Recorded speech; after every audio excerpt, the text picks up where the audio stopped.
우리는 대림절 기간을 보내고 있습니다. 2000년 전에 이 땅에 오신 우리 예수님, 그 주님의 오심을 기뻐하고 또 우리의 구원을 완성하실 다시 오실 예수님의 재림을 기다리는 이 거룩한 절기, 이 기다림의 절기. 여러분, 이 기다림이라고 하는 것은 우리에게 필연적으로 이 영적 훈련을 요구하는데, 그것은 바로 인내라고 하는 것입니다. 인내하면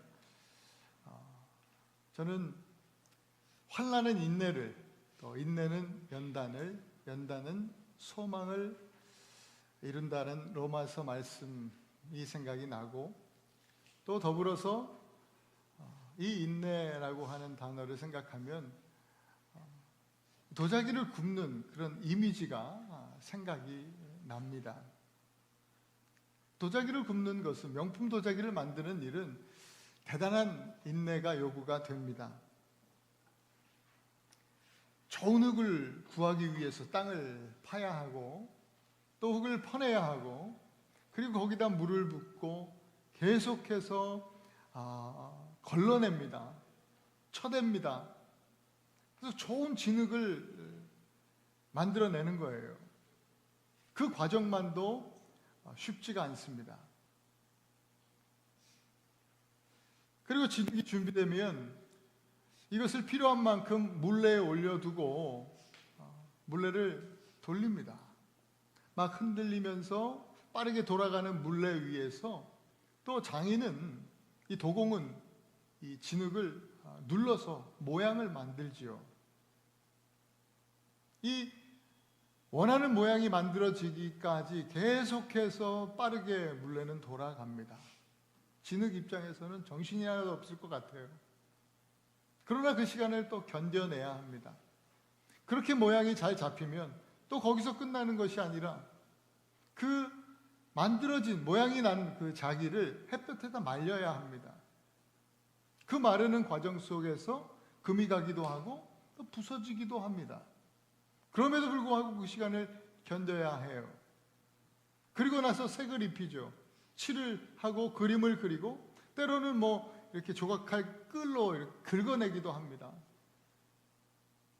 그리고 나서는 이제 드디어 1000도가 넘는 가마에 들어가서 그것을, 그 불을, 뜨거움을 견뎌야 되는 것이죠.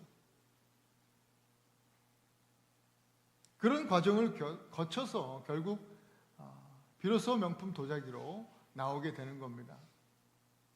이 기다림의 시간이 없다면 흙은 그냥 땅에 밟히는 그냥 흙일 뿐이지만, 이 모든 과정을 거친 이후에는 정말 귀히 쓰임받는 그런 그런 도자기가 되는 것입니다. 생각해보면 우리 인생도 하나님께 그렇게 빚어지고 있다는 생각을 하지 않을 수 없죠. 불순물이 제거되는 그런 순간들을, 시간을 경험합니다. 때로는 막 흔들리는 물레 위에서 정신없이 돌아갑니다. 그 물레 위에서 하나님의 손길에 의해서 짜부러지기도 하고 말이죠. 눌리기도 하고. 또 햇볕에 마르는 시간을 견뎌야 할 때도 있습니다. 그리고 때로는 불 속에서 타는 것 같은 고통을 경험하기도 합니다. 하지만 이 모든 과정을 견뎌내면 비로소 우리는 하나님께 쓰임받는 그런 귀한 그릇이 되는 겁니다. 오늘 이 히브리서 12장을 말씀을 보았는데, 오늘 저는 히브리서 12장 전체를 여러분들에게 말씀드리고 싶습니다. 이 히브리서 12장을 통해서 어떻게 우리가 하나님 나라에 귀히 쓰임받는 그런 명품 그릇이, 그런 인생이 될 수 있을까? 거기에 대한 말씀을 오늘 히브리서 12장은 인내에 대한 영적 원리로 우리에게 가르쳐 주고 있는데요. 첫 번째 나오는 이 영적 원리는 인내하며 예수를 바라보라는 것입니다. 우리 읽은 1절에 보면, 이러므로 우리에게 구름같이 둘러싼 허다한 증인들이 있으니 모든 무거운 것과 얽매이기 쉬운 죄를 벗어버리고 인내로서 우리 앞에 당한 경주를 하며 했습니다. 이 히브리 기자는 우리를요 올림픽 경기장으로 데려갑니다. 그리고 우리 신앙을 경주로 비유합니다. 레이스.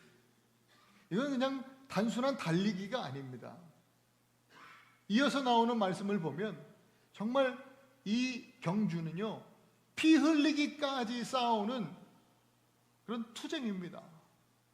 그러니까 우리의 신앙생활은 결코 취미 생활이 아니라 취미로 그냥 조깅하고 달리기 하는 그런 정도가 아니라 우리 신앙생활은 영적 전투라고 하는 겁니다. 이를 위해서 우리가 먼저 해야 할 것이 바로 무거운 것을 내려놓는 것, 무거운 짐입니다. 이 무거운 짐을 내려놓는 것입니다. 우리를 짓누르는 무거운 짐은 뭐예요? 과도한 염려와 또한 어떤 성공을 향한 집착, 그리고 여러 가지 후회, 실패, 과거의 상처, 여러 가지 수많은 것들이 우리의 삶에서 우리를 짓누르는 그런 짐이 됩니다. 혹시 여러분들 내려놓지 못한 그 숨가쁜 짐이 있진 않으십니까? 이거 하나님 앞에 내려놓아야 됩니다. 저도 사실 이런 짐이 있었습니다. 진짜 숨이 쉬어지지가 않아서 응급실에 실려간 적이 있습니다. 부끄러운 얘기지만 한 7년 전, 8년 전 주일 예배 드리고 집에 저녁에 오니까 정말 숨이 안 쉬어졌어요. 그날은 이상한 거예요. 그래서 응급실에 간 적이 있어요. 괜찮대요. 멀쩡하대요. 그래서 다음날 퇴원을 시켜줬어요. 하나님 앞에서 이 짐을 내려놓는 철저하게 이 짐을 내려놓는 시간을 결단하고 갖기 시작했습니다. 40일 동안 짐을 내려놓는 시간을 가졌어요. 그러고 나니까 비로소 경주할 수 있는 그런 힘이 생기더라고요. 너무 가벼워지고 영적으로. 여러분 어떤 것 때문에 마음의 짐을 가지고 숨가빠 하시는지 모르겠지만 오늘 그 짐을 내려놓으실 수 있길 바랍니다.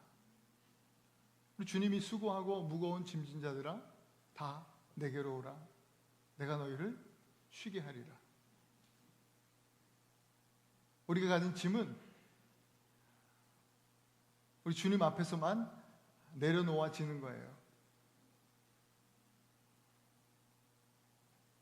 그 다음에 얽매이기 쉬운 죄를 벗어버리라고 했습니다. 저희 집 앞에 뒷마당에 이 사택 뒤에 나무가 많이 있었어요. 지금은 많이 잘라서 많이는 없지만 전에 저희가 이제 처음에 사택에 왔을 때는 나무들이 굉장히 많았어요. 그 나무들 중에 참 신기하다 제가 봤던 나무가 뭐냐면 나무 두 개가 서로 다른 나무 같은데 같이 붙어 있는 거예요. 쌍둥이처럼. 근데 나무가 달라요. 아무리 봐도. 근데 알고 보니까 그 나무가 붙어서 쌍둥이 나무가 아니라 알고 보니까 그게 원래는 속에 있는 그 안쪽에 있는 나무가 원나무인데 덩쿨이 감아 올라가면서 이 덩쿨이 점점 커져가지고 나무같이 그렇게 하나가처럼 보이게 됐다는 거예요.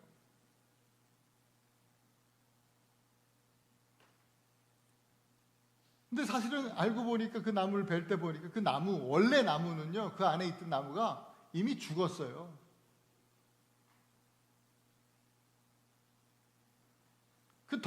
이 넝쿨 나무가 오히려 그 나무를 죽이고 지가 주인 행세하고 있는 거예요.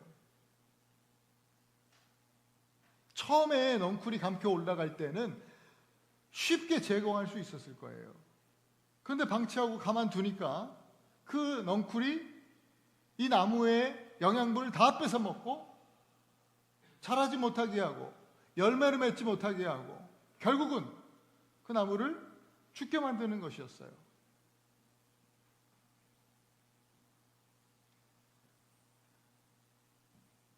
오늘 본문에 얽매이기 쉬운 죄, 이 얽매다라는 단어가 바로 이 나무를 휘감고 올라가는 넝쿨이라는 뜻이에요.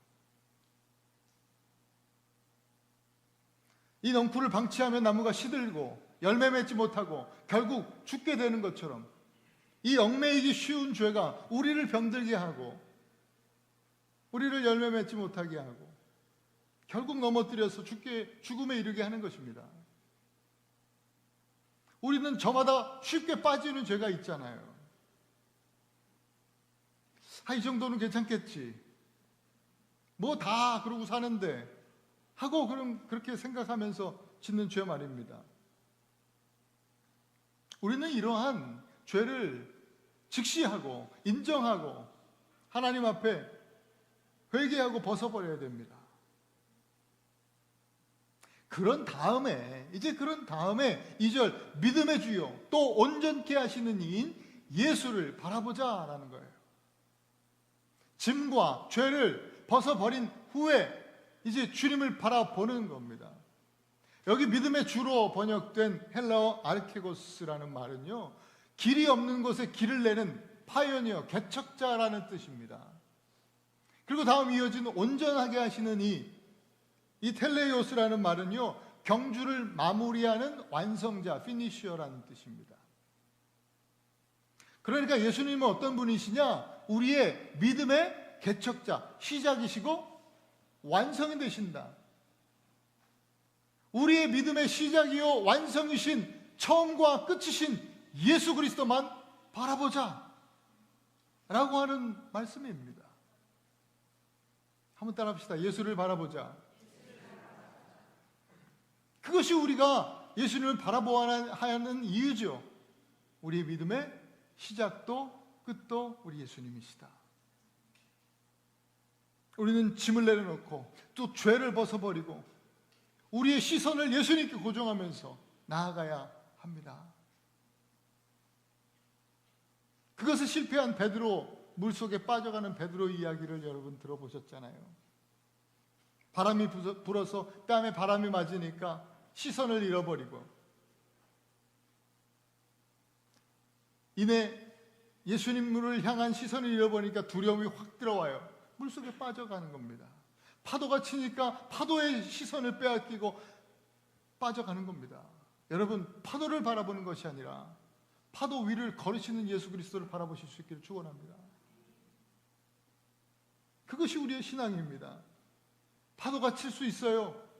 아니, 늘 파도는 멈추지 않잖아요. 계속 쳐오잖아요. 우리 인생이 그런 것 같아요. 끊임없이 파도는 몰려와요. 바람은 계속 불어와요. 그러나 우리 신앙은요, 속도가 아니라 방향이 중요한 거예요. 천천히 가도 괜찮아요. 스펄전 목사님이 이런 비유를 들었어요. 달팽이도 인내하며 방주에 도착했다. 생각해 보니까 그런 거예요.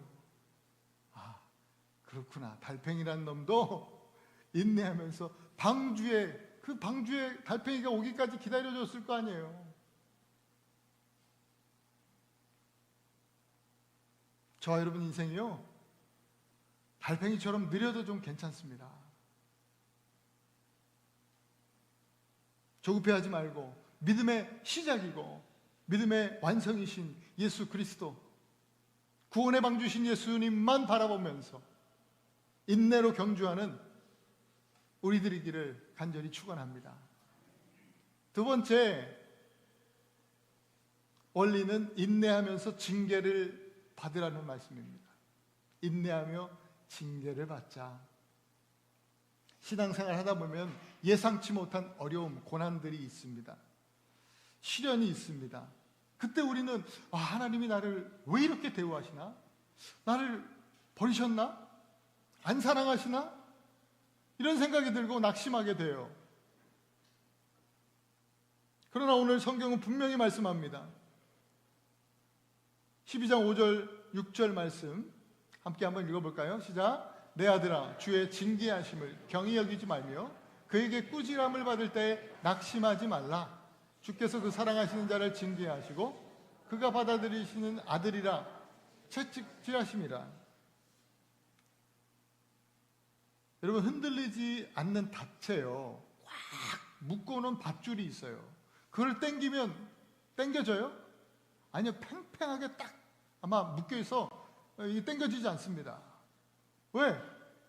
흔들리지 않는 닷새 완전히 단단하게 묶여있기 때문입니다. 그러나 그 매듭이 묶여진 게 풀리면 어떻게 돼요? 밧줄이 그냥 끄는 대로 끌려오는 거예요. 여러분, 이렇게요, 풀린 밧줄처럼 끌면 아무데나 끌려가는 상태, 이거를요 낙심이라고 하는 겁니다. 세상이 우리를 이 모양 저 모양으로 이렇게 끌고 저렇게 끌고 하는데, 그렇게 이렇게 끌려가고 저렇게 끌려가는 거를 낙심이라 하는 것이죠. 그런데 오늘 주님은 낙심하지 말아라. 소망에 닫히신 예수님께 단단히 묶여 있으라 이 말입니다.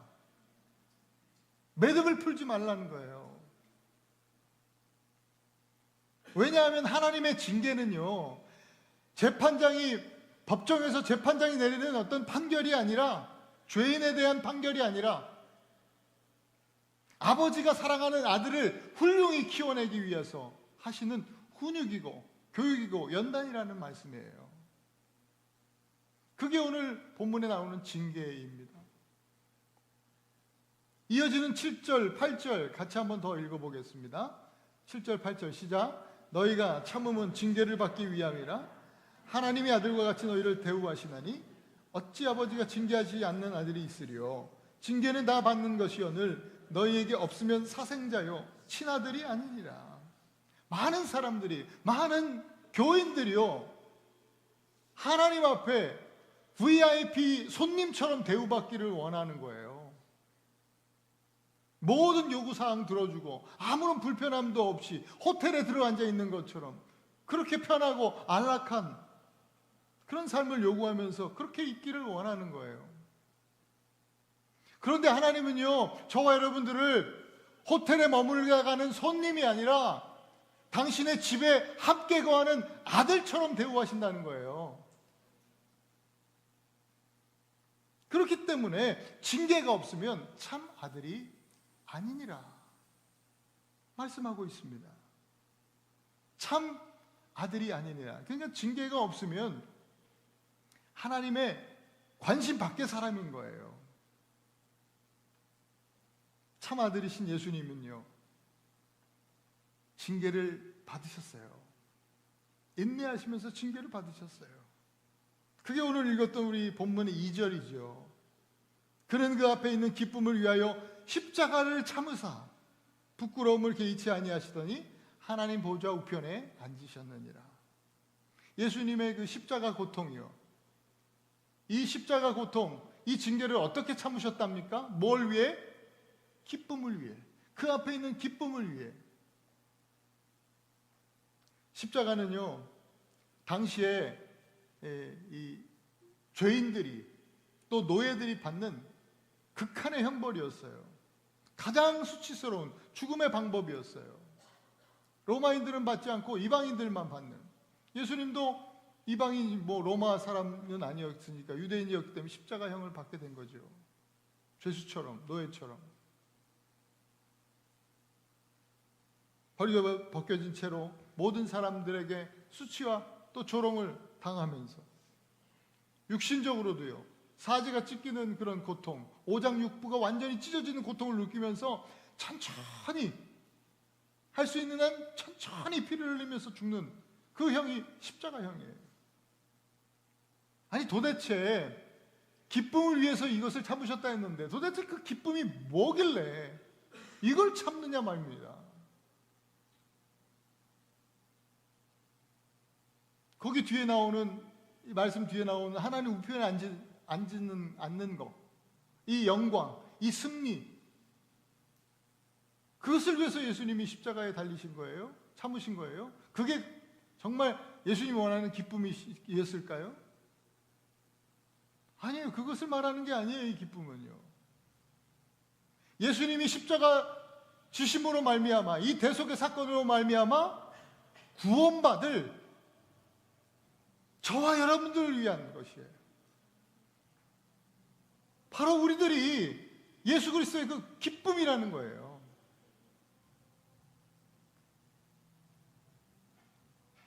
다른 말로 하면 교회죠, 교회. 주님의 몸 된 교회가, 저와 여러분, 우리 교회가 예수님이 십자가를 참으실 만큼 그 어떤 것과도 바꿀 수 없는 기쁨이었다는 거예요. 그러니까 예수님이 십자가의 고통을 참으시면서 상상해 본 거죠. 십자가에 달려서 예수님은 내내 저와 여러분들을 향해서 너는 나의 기쁨이야, 그렇게 말씀해 주셨을 것 같아요.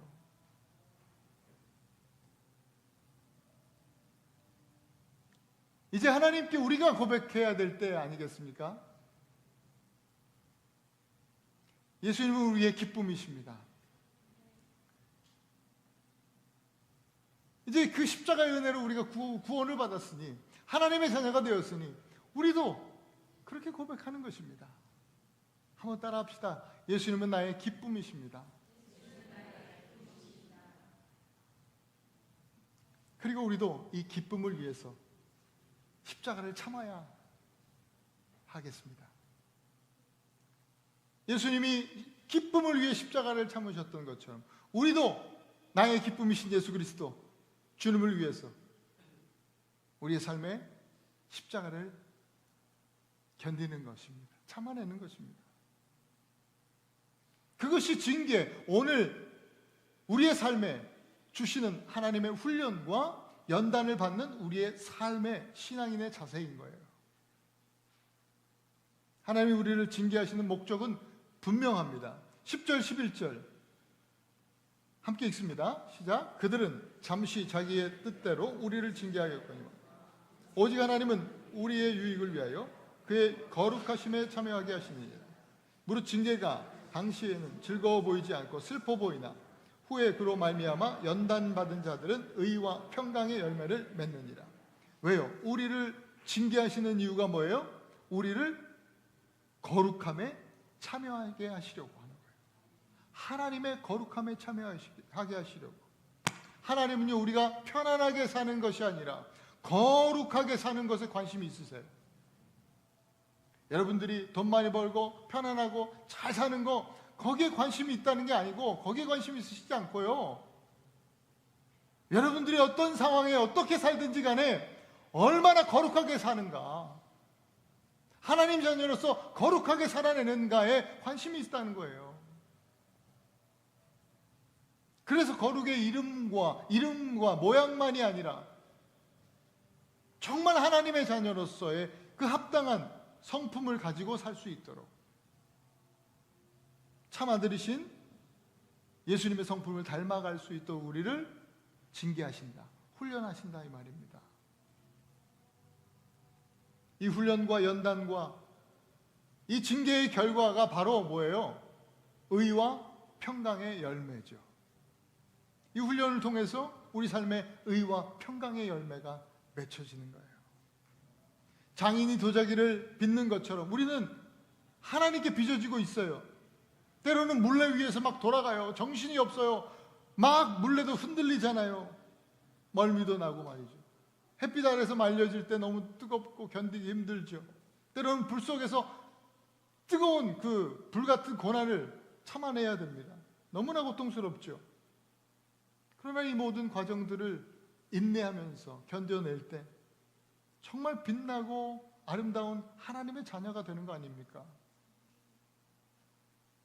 그러니 여러분, 고난이 찾아올 때 하나님, 이 고통을 좀 빨리 끝나게 해주세요. 사실 저도 그렇게 많이 기도했었어요.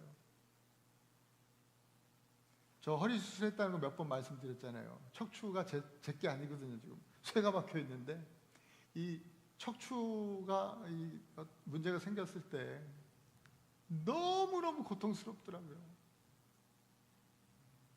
애는 안 낳았지만 애 낳는 고통보다 더 힘들었을 것.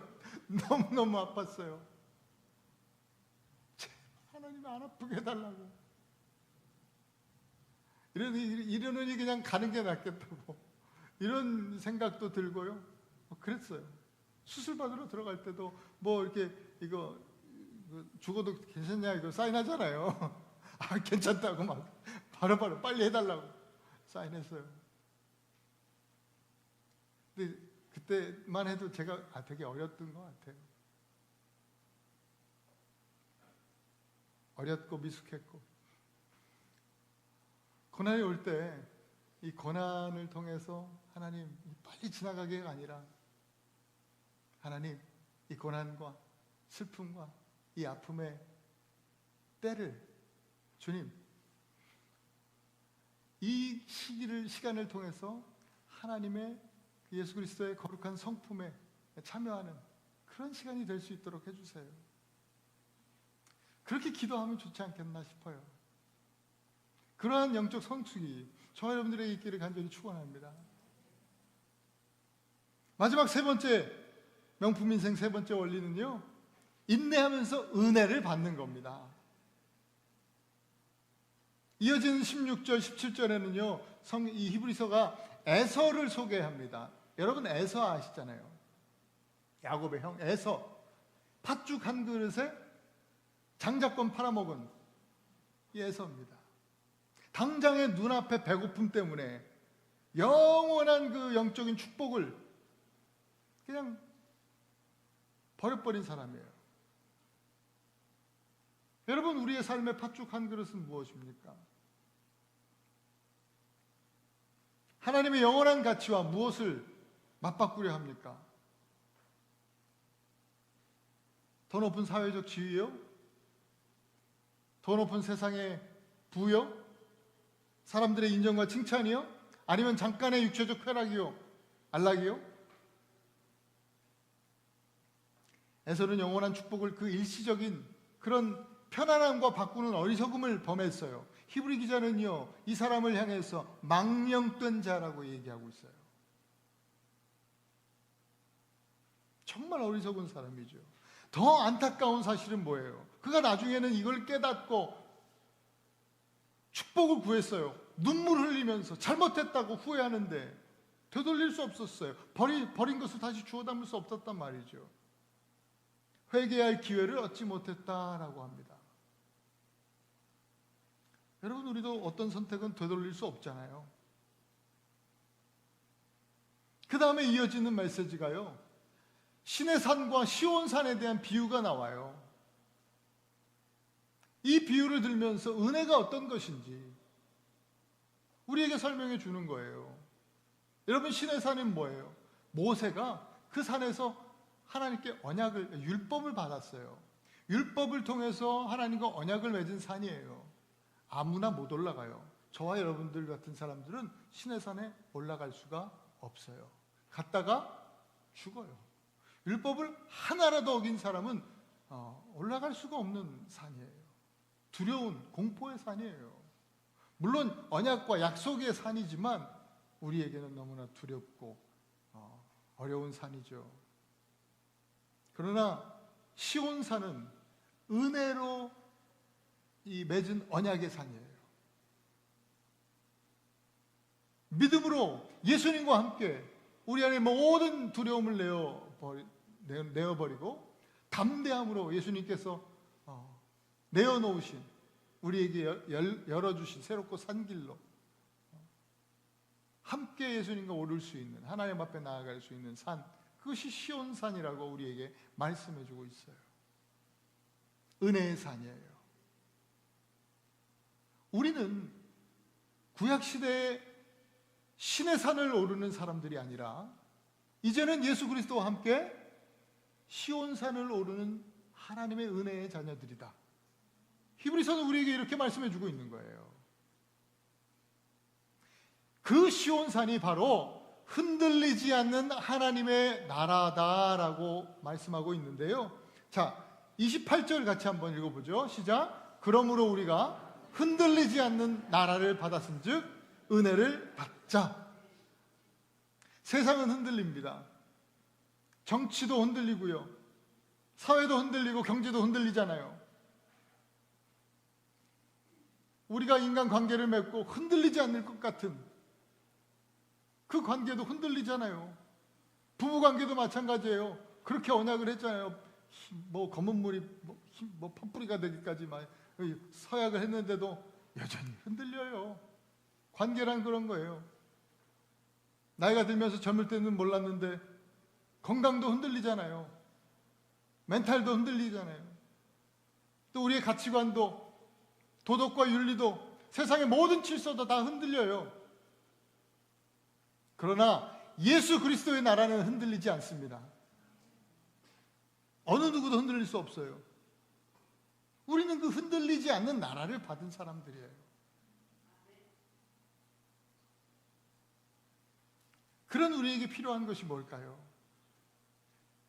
세상은 성공을 요구하고 지위를 요구하고 또 부와 권세를 요구하고 외모를 요구하잖아요. 그러나 하나님은 우리에게 은혜를 요구하세요. 그래서 성경은 은혜를 받자 하시는 거예요. 은혜를 받자. 여러분, 교회에 은혜가 충만한 것과 여러분들이 은혜를 받는 것은 달라요. 우리 한인교회 은혜가 충만한 은혜가 있대 교회에. 근데 왔는데 교회 은혜가 있는 것과 내가 안 받으면 아무 소용없는 거예요. 아무리 충만해도 여러분들이 안 받으면 은혜가 아닌 것이죠. 우리 다 함께 따라 합시다. 은혜를 받자. 다시 한번 은혜를 받자. 그러면 은혜를 어떻게 받습니까? 오늘 말씀에 알려주신 은혜 받는 방법이요 뭐예요?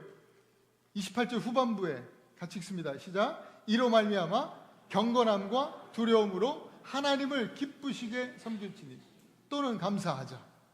경건함과 두려움, 이거는 예배와 연관된 말씀이에요. 그러니까 기쁨으로 예배하라는 거예요. 여러분, 영과 진리로 정말 전심으로 예배할 때 은혜를 받습니다. 하나님 앞에 두 손 들고 찬양할 때 은혜가 임합니다. 우리가 시선을 잃지 않고 하나님 말씀에 집중하고 말씀을 붙들 때 은혜가 임하는 거예요. 포기하지 않고 인내하면서 기도할 때 하나님의 은혜가 임하는 거예요. 또한 주님의 교회를 기쁘게 섬기라는 거예요. 기쁘게 섬겨라. 전심으로 몸된 교회를 섬길 때, 주를 섬길 때 은혜가 되는 거예요. 또 무슨 일이 있을 때 감사할 때 은혜를 받죠. 섬김 없이 불평만 하면서 은혜 받는 사람을 본 적이 없습니다. 2026년은요 경건함과 두려움으로 하나님을 예배하고요 주님의 묻는 교회를 더욱 기쁨으로 감사함으로 또 섬기시면서 날마다 은혜 받는 여러분 되실 수 있기를 축복합니다.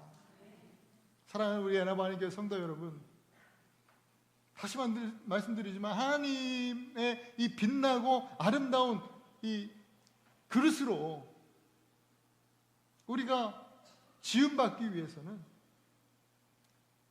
참고 인내하는 시간들이 필요합니다. 하나님은 그렇게 말씀하시는 거예요. 우리를 그렇게 빚고 계시잖아요. 빚고 계시면서 하나님 우리에게 끊임없이 말씀하세요. 인내하라. 곧 그 말은요, 아들아, 딸아, 조금만 더 힘을 내라. 이 말씀 아닐까요? 조금만 더 힘을 내라.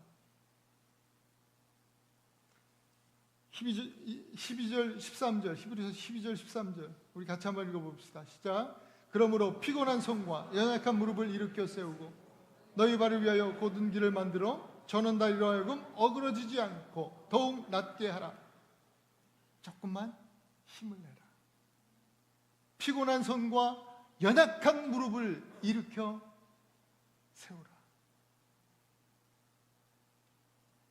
그렇게 하나님 앞에서 조금 피곤하고 내 무릎이 연약하지만 그러나 주님 오늘도 이 피곤한 손과 연약한 무릎을 이렇게 세웁니다. 그리고 하나님 앞에 믿음으로 고백하시기를 원합니다. 오늘 말씀처럼 말이죠. 하나님, 오늘 우리는 또다시 인내하면서 우리의 믿음의 시작과 완성이신 예수님만 바라보겠습니다. 우리를 아들처럼 여기시는 우리 하나님 아버지의 마음을 알고 힘들고 또 슬프고 고통스러운 징계에도 인내하면서 받겠습니다. 그리고 오늘도 흔들리지 않는 하나님 나라를 받은 백성으로서 기쁨과 감사로 섬기며 은혜 받겠습니다. 이렇게 우리가 믿음으로 고백한다면 저와 여러분들은 이미 예수 그리스도 안에서 명품 인생, 하나님의 참 자녀인 줄 믿습니다. 우리 지금 같이 한번 기도하십시다. 오늘 이 세 가지 기도 제목이에요. 믿음의 시작과 끝이신 예수님 바라보겠습니다.